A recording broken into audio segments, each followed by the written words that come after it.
Hello everyone, it's me again. This video, I am going to get straight to the point. I want to talk about these mechanics, these shops that you take your Mercedes to who you trust, because it's hard to find a good shop to work on a Mercedes. You don't want to pay dealer prices. You don't want to go to the Mercedes.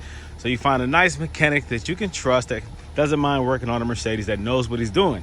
That's very hard to find. You oftentimes hear the phrase shady mechanics.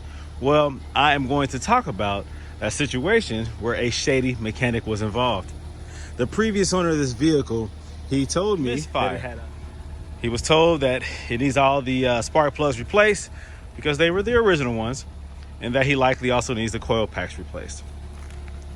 So when I first looked at the car, it was at night, I saw immediately that one of the immediately I saw that there was a boot that was disconnected from one of the spark plugs. I heard the noticeable ticking, which is the sparking or the arcing from the disconnected boot from the coil pack to the spark plug. Immediately I said, why is this disconnected? I connected it. It didn't solve the issue. Now that was on cylinder 1, okay? I put my scanner onto the car. It showed that cylinder 4, there was a misfire.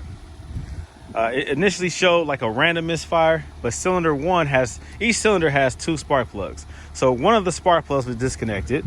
That's a problem. Reconnected that didn't solve the misfire, the issue that existed. It said that cylinder 4 was misfiring. At the time, I didn't know which cylinder, which one was cylinder 4. So I drove it home. It drove fine. It was a little bit underpowered, but it drove fine. Just like a little bit of a miss, but it drove fine. I get it home, let it sit for a couple days because I had something else I had to do. I decided to get back to the car. I removed the air filter and all that crap so I can see the top of the motor. I'm looking at the plugs. I'm looking at the coil packs. Why? Tell me, why? Why was one of the coil packs disconnected? Yes, one of the coil packs was actually unplugged on cylinder 4, which means that those 2 spark plugs on cylinder 4 was not receiving spark. They were disconnected from the coil pack. Why? The previous owner obviously didn't do it. He said he took it to the shop because it didn't start one day. He turned the key off, turned it back on, and it started. He didn't know why, but it was idle and smooth. But he took it to the mechanic shop because he has a daughter, and he didn't want anything to accidentally happen en route or any inconvenience or whatever where their safety was in jeopardy. He was worried about the welfare of himself and his daughter, their safety. So they trusted a mechanic. They took it to the mechanic. I don't know the mechanic's name. I don't know the shop. Maybe I should find out. But there was nothing wrong with the car when they pulled it in other than one day it just didn't start. Turn the key, turn it back on, and it started. No problem. Takes it to the shop. Lo and behold, they say that he has a blown head gasket and a misfire. That's why it didn't start. For me to pop that hood and immediately see that there was a spark plug disconnected on cylinder 1. And for me, the second time that I opened up the hood, for me to see that cylinder 4 coil pack was disconnected, purposely disconnected, because one of the little plastic prongs was loosened, was broken off actually. You know how these plastic clips are. But it's in there. It connects very tightly, very firm. You have to purposely disconnect that. It doesn't come off on its own. These plugs to these coil packs do not just snap and break off and back out and disconnect on their own. This was purposely done so that they would take their car back to the shop, make an appointment, pay them all this money to get a tune-up, an unnecessary tune-up. There is nothing wrong with this car. I reconnected cylinder 4 coil pack and it idles smooth. I ran my scanner on it. I cleared the codes. This car drives and idles smooth. There is nothing wrong with this car. Doesn't need a tune-up. Hey, what car doesn't if it's on its original OEM spark plugs? You don't just start dumping money into these Mercedes because someone says, well, it has this many miles, you need to do that. Now, some things are proactive and some things is just considered maintenance. But a man who's down and out with his daughter and just wants to make sure that his car is okay, for you to do that to a guy like that, man, to try to survive, to try to, make sure that you get a paycheck. I mean, you sabotage their vehicle just to make sure that you get fed well while taking food away from your customers. That is like cruel. I know that these smaller shops have to survive. They do what they have to do because they are operating and competing against larger corporations or franchises or whatever, garages, more stable franchises. But you still have to remember what's most important. And that is the safety and welfare of your customers. You treat them right, they'll come back. You do shady stuff like this, you just lost a customer. You just lost money. You just lost money. That's foul, man. That's disrespectful. I would never do something like that. If I'm working on somebody's car, I tell them what it is, what needs to be done, and what can be delayed. I tell them what's absolutely necessary. Depending on how much money they want to spend or what their purpose is of bringing the car to me, I treat them honestly and with respect. You don't do that. People with Mercedes, man, I mean, some people say, well, if you can't afford a Mercedes, then why have one? It doesn't matter. This is a car, man. It's nuts and bolts. A little bit of technology. There's nothing different from owning this Mercedes than owning a Honda Accord when it comes to doing the right thing, treating the customer right, maintaining their car, doing what needs to be done, and not lying to the customer. Every car eventually needs a tune-up. Every car needs an oil change. Every car is going to need some tires one day. Every car potentially can have a failed fuel pump or even engine and transmission problems or electronic problems. I mean, these cars are unique because they're Mercedes, but they are just a car. You don't have to gouge customers because you see a Mercedes emblem on these cars, man. Treat them right. Treat them right.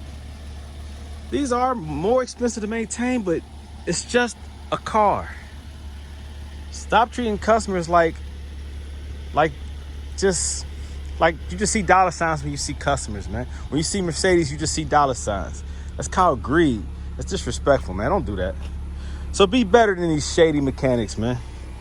If you work on these cars, man, be honest with whoever's car you're working on. Treat them the way that you want to be treated. Money is important, but what's more important than money is dignity, honor, respect, love. Love. Where's the love at, y'all? Don't just love things.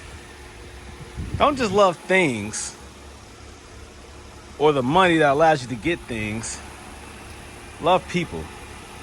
Love people. It'll get you further in life. All right, I'm done with my rant. I'm done with my rant. You all take care, man. Let me go ahead and get this car together, man. Do what needs to be done. All right? Y'all take care. Talk to you soon. Now, let me add something to this video here. A little bit of a rewind. Some additional information. So, my fuel pump on this car went out. The fuel pump recently went out. I was driving it around, showing somebody else the car, and the car would just like shut off.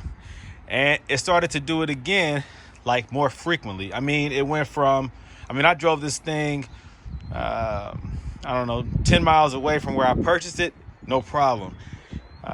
Got it in the driveway, started it, no problem. Somebody came over 3 days later, I drove it, and it stalled out. Actually, before I started driving it, when I started it in the driveway and let it idle for about 5, 6, 7 minutes, it died. Started it back up immediately, no problem. About 4 minutes later, it died. I'm like, okay, all right. No rough idle, nothing like that. It just died. We take it for a spin. We drive about 2 or 3 minutes, 4 minutes. It dies on the way back. Start it back up. It dies about 1 minute. Start it back up. It dies in about 30 seconds. Start it back up. 10 seconds. You get the point? It slowly died. I was having an issue that was gradually getting worse, progressively getting worse. Is it a fuel issue? Yeah. The way it stalled out and the way it started back up sounds like it was a fuel issue. To test out my theory, I used starter fluid, remove the air filter cover, the engine cover, which includes the air filter, spray directly into the intake, which is really the mass airflow sensor, tried to avoid the actual element. Get the fluid down in there, started up, it idled, it ran, died out. Without the starter fluid, it won't start. Before it actually stopped starting, I was leaving my hand on the pedal, on the accelerator, and that prevented it from dying. It was like pretty much dying, but it held off until I let go of the accelerator, and then it died. So basically, it's a fuel delivery issue. Likely it's a fuel pump. So again, going back to what I was saying the other day, or this is just in addition to that video that I made 2 days ago, or maybe yesterday. I can't remember now.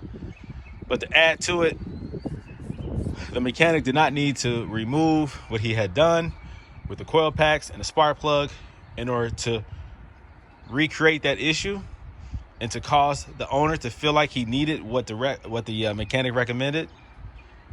It was all the fuel pump. That was the issue. It was not receiving fuel. That's why the previous owner had the issue that he had. The mechanic could not duplicate the issue. So he duplicated the issue by unplugging the coil pack and removing the spark plug. That's scandalous, man. You don't have to do that to make money, man. The customer will come back to you when he needs you again if you treat him fairly. By scamming him, he made the owner sell the car. I bought the car, and he lost business. Now, the previous owner won't take him this car back again. And he might even question, if I let the owner know what this mechanic actually did, he would never take another car to him. And that's the right thing really to do. Not to hate on those who are trying to get their money, but you got to treat customers fair. You got to treat them right. Because none of us are rich out here. Well, I know I'm not. And most people are not. So they want to make their dollar stretch. And when it comes to safety and welfare of them and their family, treat them right. Make sure that, as a mechanic who they trust, that you treat them fairly and honest and respectfully. All right, that's the end of my rant. I'll talk to y'all later. Updates as probably after I repair this vehicle and put it on the market, I'll update. Until then, talk to you later. Bye.